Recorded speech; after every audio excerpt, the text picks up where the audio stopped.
ସୁଭଦ୍ରା ଯୋଜନା ପ୍ରଥମ କିସ୍ତିର ଚତୁର୍ଥ ପର୍ଯ୍ୟାୟ ଟଙ୍କା ଜାନୁଆରୀରେ ମିଳିବ। ଏହି ପର୍ଯ୍ୟାୟରେ ସୁଭଦ୍ରା ଟଙ୍କା 20 ଲକ୍ଷରୁ ଅଧିକ ମହିଳାଙ୍କ ଖାତାକୁ ଯିବ।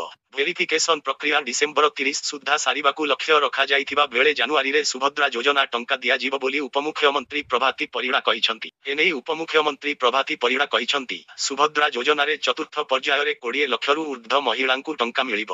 ଆମେ ପ୍ରସ୍ତୁତି ପଛରେ ଅଛୁ। ଆମେ ସମସ୍ତଙ୍କୁ ସୁଯୋଗ ଦେବୁ। ଘରେ ଘରେ ଅଙ୍ଗନବାଡ଼ି ଦିଦି, ଆରଆଇ ଯାଞ୍ଚ କରୁଛନ୍ତି। ଜାଗା ଜମି ପାଇଁ ଯାହା ସମସ୍ୟା ଅଛି ଏହାର ଯାଞ୍ଚ ପାଇଁ 30 ତାରିଖ ଟାର୍ଗେଟ ରଖାଯାଇଛି। ବିଭିନ୍ନ ସମସ୍ୟା ପାଇଁ ଯାଞ୍ଚ ପ୍ରକ୍ରିୟାରେ ସମୟ ଲାଗୁଛି। ଯାଞ୍ଚ ସରିଗଲେ ଜାନୁଆରୀରେ ସୁଭଦ୍ରା ଯୋଜନା ଟଙ୍କା ମିଳିବ।